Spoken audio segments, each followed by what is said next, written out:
নরসিংদীতে মাসুদ আহমেদের ৩১তম শাহাদাত বার্ষিকী পালন, দোয়া মিলাদ ও গণভোজ অনুষ্ঠিত।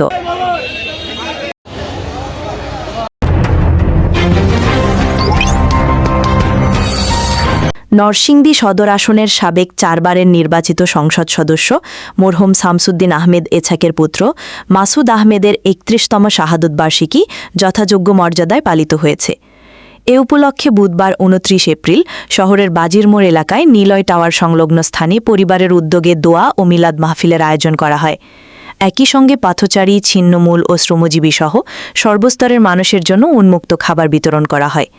অনুষ্ঠানটি পরিচালনা ও সার্বিক তত্ত্বাবধানে ছিলেন নরসিংদী জেলা বিএনপির সহসভাপতি হারুনার রশিদ।